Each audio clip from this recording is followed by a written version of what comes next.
Auchentoshan. What the hell is that? Auchentoshan. We're going to get into this bottle and so much more, including the return of our friend Phil on this episode of Savor the Burn.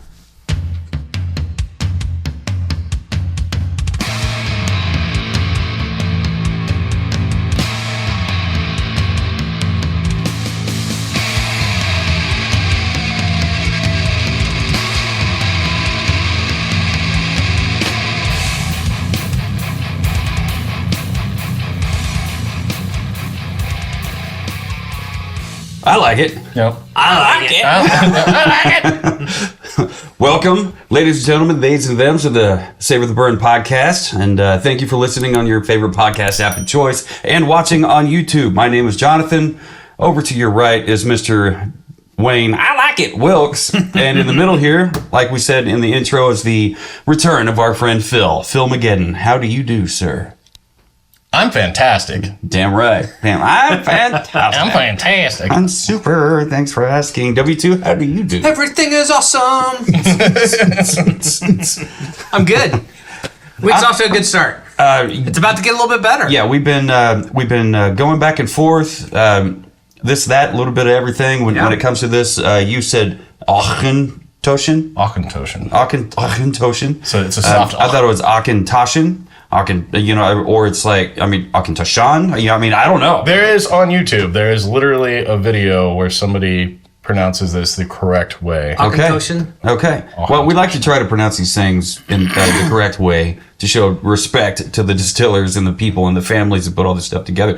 We had problems with mictors in the beginning. Is it mixtures? Is it mictors? Mictors? What is this? We figured out it's mictors. Yeah. Because it was like a cross between Michael and Peter. Yeah, something like that.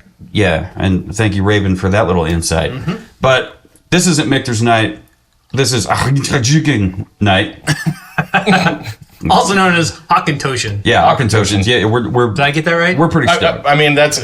I've always been saying it Auchentoshan, and then when I keep reminding myself it's not Auch, it's Auchentoshan. So of the five regions of Scotland, you got Speyside, Highland, Lowland, Isla, and Campbelltown. Is it Campbellton or Campbelltown? Campbellton. I think it's ton. Okay, yeah. Okay. Because I seriously doubt that the Scots are going to be like Campbelltown, and then fucking. I'm sorry. Don't hit me. I didn't mean. I meant no disrespect. I don't know why I turned into Bobcat Goldthwait all of a sudden. I just really love you guys. Your poor wife is probably upstairs like, what is going on down there? What can you tell us about it? This is a single malt Scotch, and which means that... It's a beautiful color. Which means it is made with 100% malted barley. Mm-hmm. You can kind of assume barley. Color. No, it's so literally for this, they start with a beer. So did they start? They use an optic. They use an optic malt grain. They malt it, and then they mash it like you're brewing a beer. Okay. But they brew it up to about an 8%ish, essentially a pale ale without the hops, and then they go through the triple distillation, and that's where you get. Well, with it being a single malt, though, it is going to be a single distillery, everything start to finish from one location. Yep. So there is no age statement on this. It is a single malt Scotch whiskey. It is first fill ex-bourbon cask. First me. And it comes in at 80 proof. It's your bottle. You can be honest. Thank you for bringing it in. Triple distilled and matured solely in American bourbon casks. The result, a lowland single malt whiskey with the sweet aromas of vanilla coconut, along with a signature smooth, delicate Auchentoshan taste. You know what? You said lowland, whatever. It's is this the first lowland that we've had? I think it is. Very cool. Yep. Like all Auchentoshan whiskey, American Oak is a really versatile single malt. It works wonders as an Auchentoshan and ale. It is happy to stand on its own, neat or over ice, but also shakes up some classic cocktails that you might not think work with single malt whiskey. And that's actually all I have in my notes here. But as I was doing a little bit of research today and looking at their website, they have on their history page, they have an entire timeline that they talk about, dates are important to them or whatever. So I was just kind of going through there. I think 18 something is when they were founded. But fast forward a little bit. It's right there on the neck. 1823 is when they were founded. 1823. There you go. There's the date. But then you fast forward, and 1994, Suntory buys them. And we all know who Suntory is. And Suntory is also part owner in the Beam Suntory family. I get this joke now. No, I don't. So they're cousins to Jim Beam? Yeah. Which really stoked me on the whole thing. Earlier when I posted this in the Kansas City Whiskey Guild Facebook group, our lovely admin Nancy piped in and said, "There's one I haven't had. I'm looking forward to your review, guys." And then I said, "Well, I just found out. This was 6 hours ago. I just found out that it's related to Jim Beam. So now I want to leave work and go and get there early so I can." Familiarize myself, whatever it was that I said. And she was like, well, knowing that it's Jim Beam, I don't think I'm really all that much more interested in it now or something like that. And I'm like... And to be fair, it is not Jim Beam. It is not. No, it is not. In name only. In association. As an important... In financial... By association with their parent company only. So, yeah, we talked about the color a little bit, didn't we? Color says golden amber.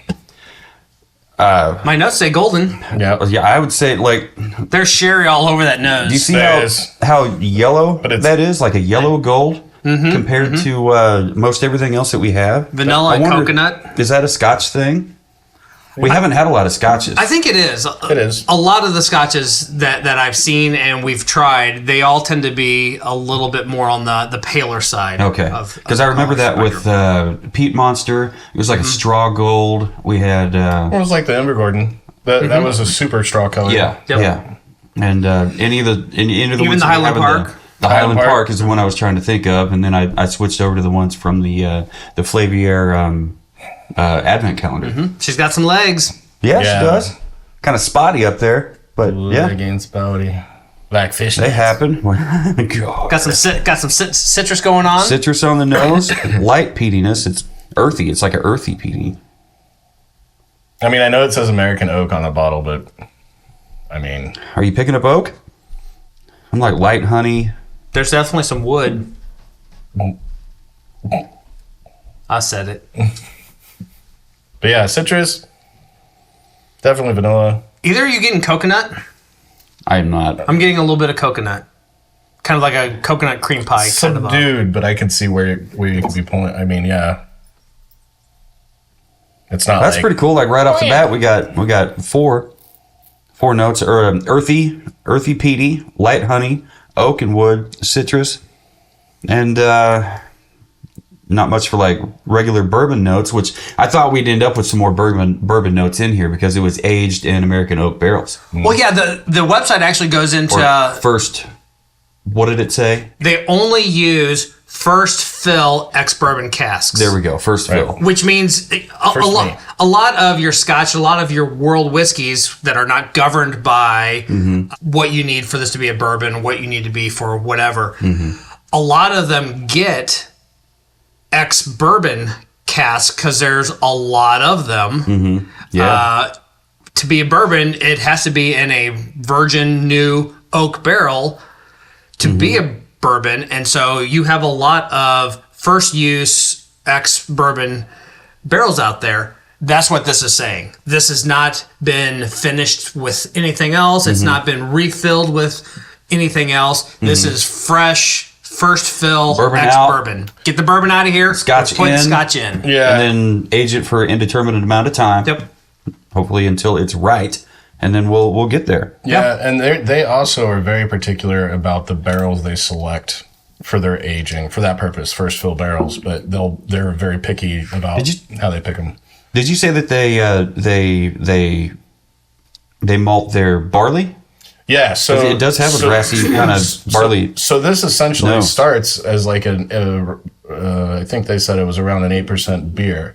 But when they mentioned the optic malt, it's not how you spell barley. The optic malt is equivalent to a two Lovibond grain malt that would essentially be a pale ale. And so then they mash it like you're creating a beer, but when they're cooking it and everything, they're not putting in hops or anything like that. They're just mashing it like you would mash any beer. Run that off after they get all the sugars out, and then they distill it the 3 times to get to here, and then they chuck it in a barrel and let it sit until, as they say, it's ready. Anytime that we've dealt with triple distilled whiskeys, it's usually Irish, and we've come to love some and like others. Yep. So let's get this one on the palate. Fuck yeah.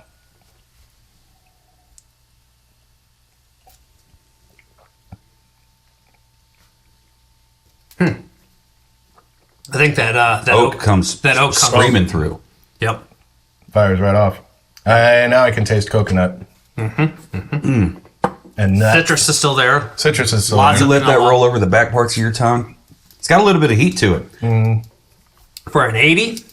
Yeah, for an 80, makes me wonder how long it was in there. Like, maybe it wasn't in there that long, so it's kind of young. But what do I know? We're like almost 2 years into this, and I'm still learning.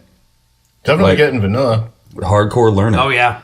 Yeah, that's definitely a bourbon vanilla. Yeah, the traditional bourbon notes are showing up more clearly, and the citrus follows through. The notes I have here say a refreshingly smooth whiskey taste, lively with vanilla cream, coconut, and vanilla white cream. peach. Oh, white peach. I'm switching that to vanilla cream because I totally, wholeheartedly agree with that. There is some peach on there. Peach? On the palate, yeah. It's weird how sometimes you just have to say the word, and then your palate just starts picking up on it. Yeah, it fucking clicks. Yeah, it's like, oh, that's what that was. My palate's busy sitting there like Bobcat Goldthwait, just like, until somebody says, It does have some warmth to it, but considering the fact that it's a Scotch, it's fleeting. It's like the initial hit, but even as it goes down, it's not coming up and flushing my face or anything. So it's smooth, very drinkable. And I haven't had this in so long, so I can't cheat. Does it say anything about pear? It does not. That's fine. But maybe. See, I'm definitely getting that white peach, though. White peach? I've come to realize whenever I taste something and it gives me that fucking rainwater kind of taste to it, I really don't have any other way to explain it. Come to find out, they're talking about orchard fruits like peach. That's rainwater. Okay. Yeah. To me. Yeah. I still remember going through that advent calendar last year and like drinking it like rainwater. What am I drinking here? And then I go looking through the notes. I'm like, what? I'm not picking up on any of this shit. There was a guy in the beer judge certification stuff where almost every damn beer he would drink, he goes, oh yeah, melanoidins. Definitely taste those melanoidins. Well, there's a melanoidin malt. But melanoidin, when you say it in what you taste, you mean a biscuity flavor. It's like so every once in a while I'll be like, well, now who's biscuit? Well, we're talking British biscuits. No, just like a biscuit, like a fresh baked biscuit. No butter or anything like that. Just a plain biscuit. And so every once in a while, like I would kind of have one of those mental breakdowns where I'd be like, just say fucking biscuit. Stop with the melanoidin. I'm fucking melanoid off. It's like, yeah. I'm a melanoid. It's like those words that the more you hear it, the stupider. Miller pissing me off. Miller, shut the fuck up. Go to motherfucking Miller biscuit. Melanoid your ass. With a goddamn hammer.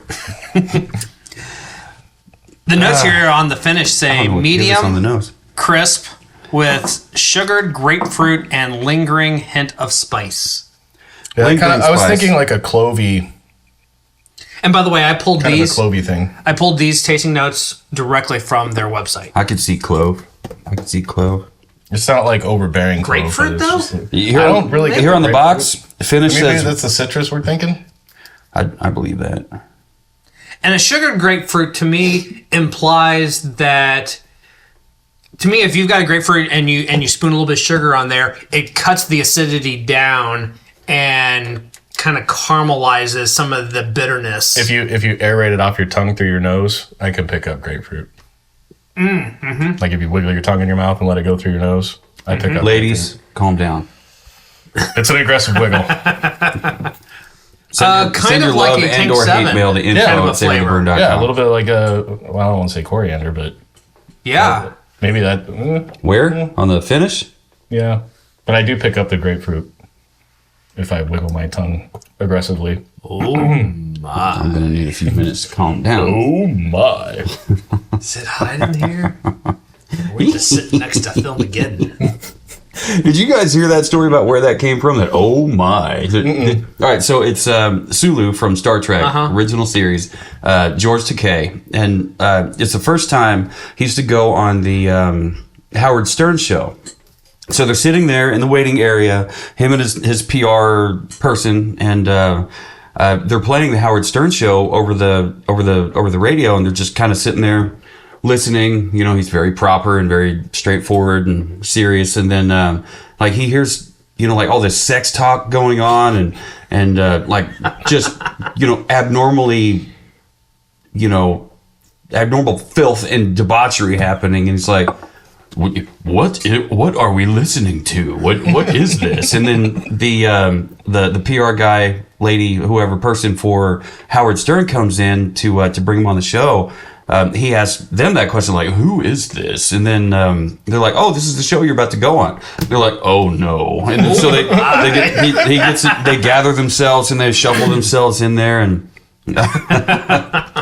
and then so they get kind of situated, and George is kind of like in this like, what the hell's going on kind of mode. And Howard speaks up and he's like, so George, you got a really deep voice. I bet that means you have a really large cock. Something to that effect. And George is like, are we on the air? And George is like, and he looks up at the on-air sign. Yeah, we are. We very much are on air. And then George is like, oh my. And then that's where that came from. It's freaking awesome. Yes. Love it. Now I gotta have that stuck in my head every time. I was surprised by the oak influence only showing up for me anyway, only showing up on the palate. Palate and finish for me. And finish? But not much at all. When it flipped to the finish? Anything on the nose. It was anybody's game when it hit the finish, much like the nose. I wasn't expecting that. Gotta do my miles. Gotta double check what it was. I think it was, and it was. So what did you give it on the nose? I gave it a 3 3/4. 3.75. How about you, W Dose? Girl, really? Same. You did too. Yes, sir. Which I think there was a lot to offer when it comes to the nose on this thing. It does smell like a Scotch, and I like that. When I open a bottle of Scotch, I expect it to smell like a fucking Scotch. Sure. Yeah. It's it's got an earthy, peaty, like. To me, it was like digging around in my garden in the spring, kind of earth smell. Like that geosmin kind of smell after the first rain. Anyway, so we had that. We had a light honey, oak and wood. Oak is wood. What the hell was I thinking when I wrote that down? Oak and Which wood? Right. Oak and mystery wood. Oh my. Oh my. And then citrus, kind of grassy barley notes popped in there. And then we said, cling, on to the palate. And then I thought, this is pretty tasty. It took me a while to get to it, but I kept it there. I stuck it right at 375, 3 3/4. How about you? Well, I went ahead and just bumped right on up to 4. Probably could have. So, my nose was Phil's got a 3 3/4. Play a little catch up. He also got a 3 3/4. Oh, yeah. But on the palate, I did kick it up. I have a 4 there. He brought it up to a 4 as well. Excellent. Cool. So I'll just fucking shut up. Pretty much for all the reasons you were describing. We just ran off in left field, didn't we? Yeah, you totally fucking abandoned me. God damn it. Yeah, but then he came up from behind and showed us that Oh my! who the Hey, we're doing it live. we're doing it live. Anyway, so then we get to the finish line. I gave it a 3 3/4. You're on a roll. I did. As far as nose, palate, finish, the whole experience was 375 for me the whole way. It was solid. I kept mine at a 4. Kept it at a 4. Mm-hmm. How about you, Phil? I was at a 375. Dropped it from the palate. Yeah. Not because it sucked. I mean, if it sucked, it'd be under a 2.5. It's one of those deals where it lingers too long. Get a second nose. It's not bad. It's just that for me it kind of builds up on your tongue, and then those peanut butter candies that nobody fucking likes in Halloween. You mean they're shaped like peanuts? No, not those. They're kind of spongy styrofoam. I'm talking about the taffy, the peanut butter taffy. Like in the orange and black wrappers. Oh, yeah. Some people do like them. Actually, Jennifer likes them. I was thinking peaches and vanilla ice cream. Yeah, peaches and vanilla ice cream? Mm-hmm. I can smell peanut butter on that. That's weird. I'm good. Peaches and vanilla ice cream. There's definitely vanilla in there, for sure. Give me this. It's almost like an artificial... It smells different. Does it smell different? It does smell different. How does that happen? What did you do? I did nothing. You dipped your oh my in that, didn't you? Oh. Mine smells like penis butter. I mean, it is a tulip-shaped glass. Tulip. Anyway, so bottle presentation. We hardly talked at all about bottle presentation. We did talk off air before we even hit record, but I dug the black, probably plastic topper. Is it composite? Nope. Natural cork. Natural cork. Excellent. Natural cork. Your satisfying squeaks. You got embossment here on the bottle. The label is cool looking. From a graphic design standpoint, Simple, I dig it. Sweet. I also like that the bottle is kind of a little bit of a squashed shape, which then translates to the box. Instead of being a squared box, which a lot of them are, it actually is shelf space conscious. I can, damn it, it's true, because I have a liquor shelving in my bar, and this fits perfectly. Whereas if you try to put a round bottle on it, it'll protrude a little bit. It's not annoying, but I don't like it when my shit doesn't fit. Yeah. I don't remember the spit on it, Phil. Just spit on it. Oh my! I don't remember the year on their timeline, but they did pin a date on their timeline talking about the rebranding and packaging that they refreshed, and it was very recent. Oh, okay. Okay. Well, you've been drinking this for a couple years now, at least. What do you remember the old bottle style?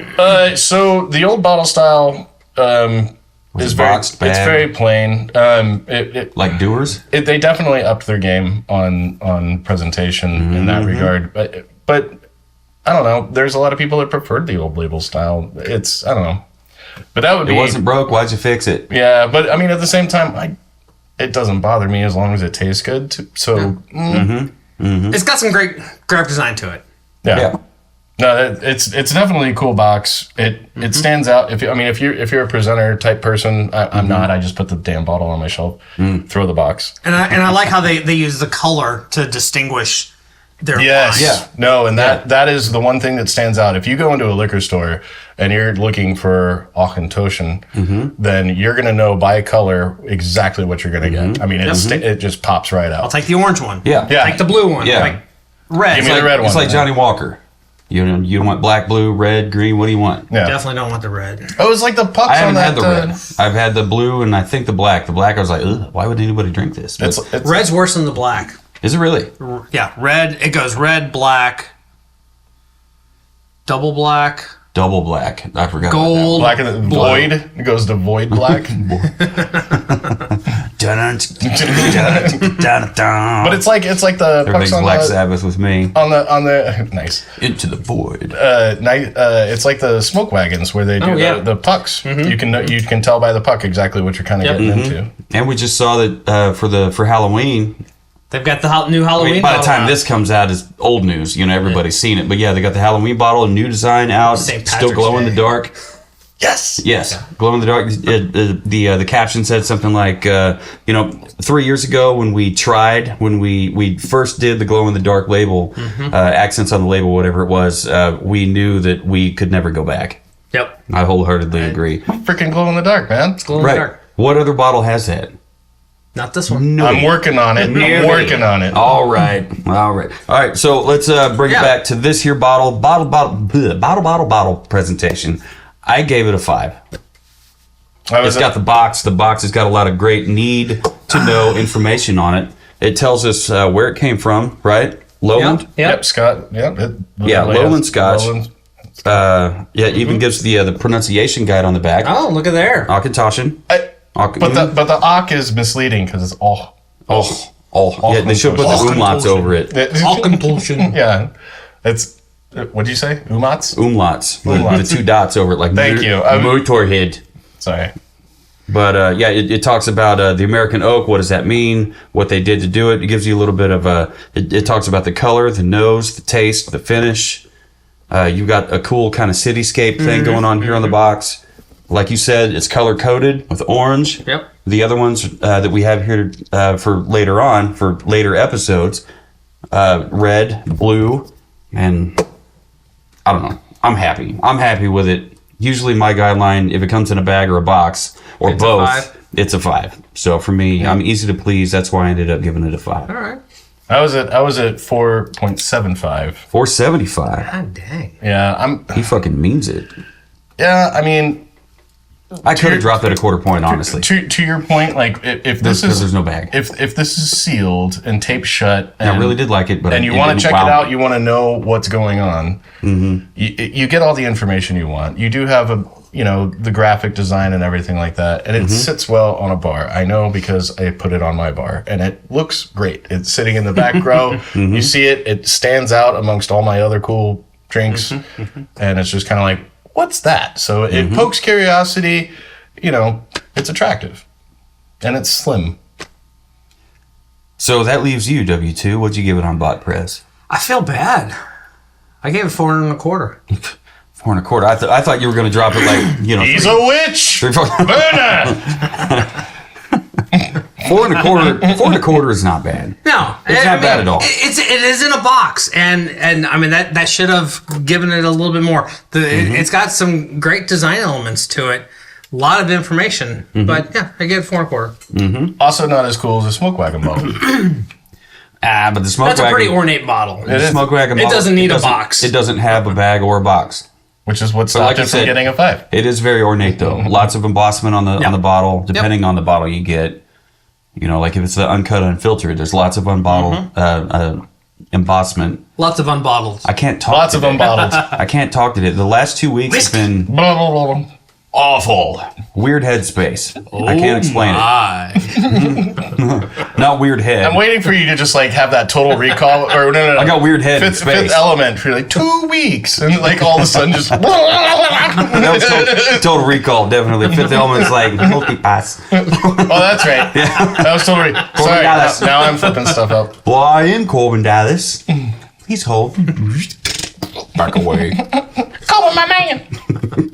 I can't do it.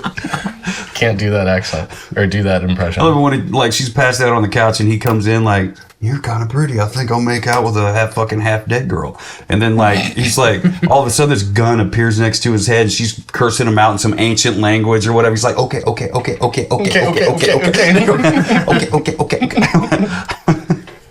Whew. There's nothing wrong with that movie. Fifth Element or Total Recall or both? Well, hell, either one. I was going to say, I think both are pretty good. I loved when he's out there trying to catch his breath. Oh, dude, eyes popping up. What about the remake? You make me wish I had 3 hands. Man. The remake, it was okay for what it was. Very different. The only remake that I really appreciated from kind of it was a completely different storyline. Yeah. Yeah. For what it was okay. I guess the hard part about I give it 3.5. The hard part about those remakes is you have to try to watch them without seeing the previous movie in your head. Right. Because it's like when they redid Judge Dredd. I had to approach that movie without thinking of Sylvester Stallone because of the time. It was so much less comic booky. Yes. And the ABC Warbots, they weren't there. But Rico! It wasn't there. It just you get it. I get it. No, but it's just really hard to watch remakes because you're trying to keep the previous version, and then you have to remember when kids are growing up and they haven't seen the first version, so they have no freaking clue what they're talking about. I'm innocent. Of course, you're innocent. Oh Jesus, Rob Schneider is innocent. Like, just I'm innocent. Oh, really? Then how do you explain how you're here? I can't. Oh, really, Mister? I am the law. Can't.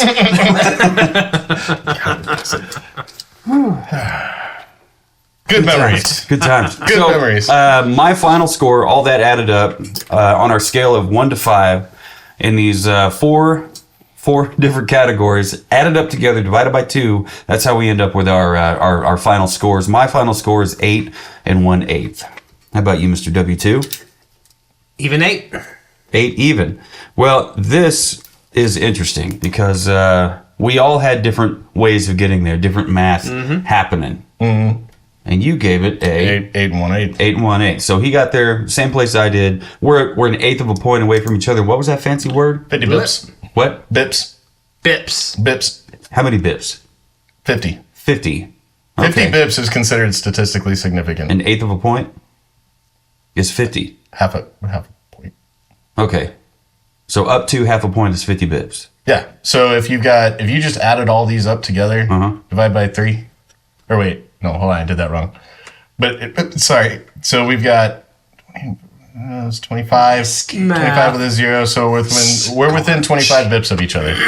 Within 25 bips. Yep. And that's plus or minus, so it swings both ways. Swings both ways. Absolutes. Oh my. Oh my.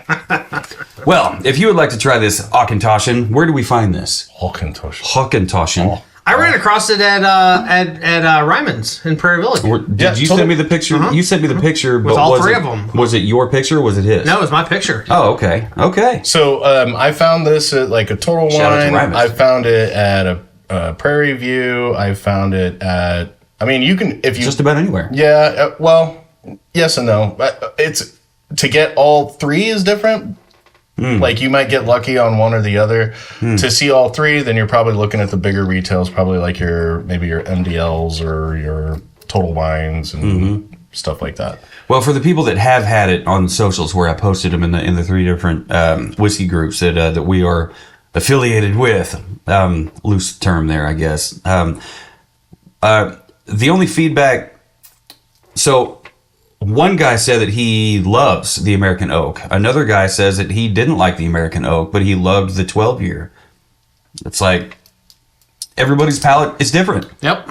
And I respect that. This is it's a very affordable, and if you're a Scotch type person, affordable has a different connotation. Yeah. Well, around the $30 mark is your basic go-to bottle style.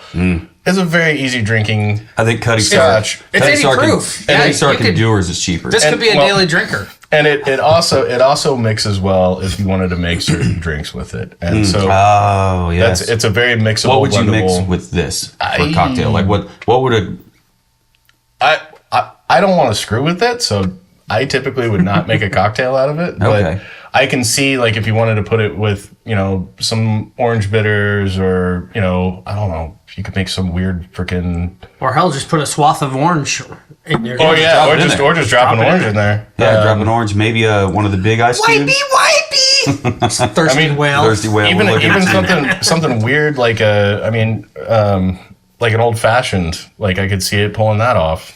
Mm-hmm. Well, we did have incredible luck and experience with the Highland Park 12 Viking Honor on the that was whiskey, sour. Scotch sour. Scotch sour. Yeah, Scotch sour. That'd probably go pretty good in there. Yep. I mean, really, if you're going to make a Scotch sour, I doubt that you could go wrong with any of it. Hell, you could mix that up with just a little bit of 7-Up and just be done. Like, I mean, it would... Just a splish? Just a splish. I mean, it would mix up well. Put it on some ice. Club soda. Splish it up. Club soda. Perfect. Ginger ale.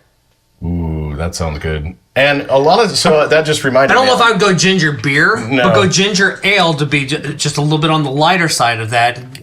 Which reminds me... I can't drink ginger beer anymore. This also... After going to... Or ginger ale anymore. After hitting that ginger beer that reads extra fucking super ginger beer. I think it'd be too much for this. I think this one, the palate's a little bit... Probably right. Not that it's a delicate palate. But if you're making a KC horse feather... Well, also, Auchentoshan recommends doing a Hoffenhof, which is basically Knight Rider. The whiskey mixed with a pale ale beer. Oh. So it's a whiskey. We saw that on their site. Whiskey I did. ale. So that's another thing. That sounds kind of good. That sounds really good. Yeah. Beer. But I could see that going with a lot of different stuff. That'd be cool. Maybe something with some lemon and jasmine, or maybe lavender would go good with this. What do I know? I'll go ahead and let's wrap this, shall we? So thank you, one and all, for watching this episode of the Savor the Burn podcast, where we tried the Auchentoshan. Auchentoshan.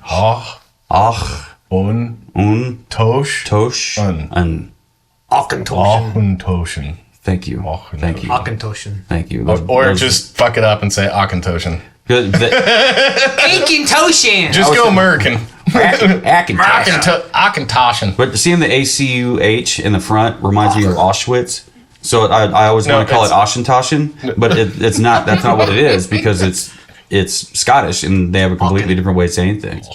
Now, and I want to respect that, guys. I do. So if you have any hate you want to send my way, please feel free. Email me, Jonathan, Joe Nathan, JONATHAN at savortheburn.com. Send all your love and adoration to Mr. Wayne, I like it, Wilkes over here. W2 at savortheburn.com, or just a general email, info at savortheburn.com. If you like this, let us know. If you have a Scotch suggestion, we want to know about it. Yeah. Because hopefully we can find it in the many, many liquor stores we have here around town in the KC metro area. So, all that said, guys, Phil, thank you for bringing this bottle and joining us on this episode. Fuck yeah. No matter who you are, where you are, who you're with, and what you're drinking, never forget. Keep on burning. I did it right. I like your shirt, by the way. I did it right. Thanks. Good looking shirt. Yeah.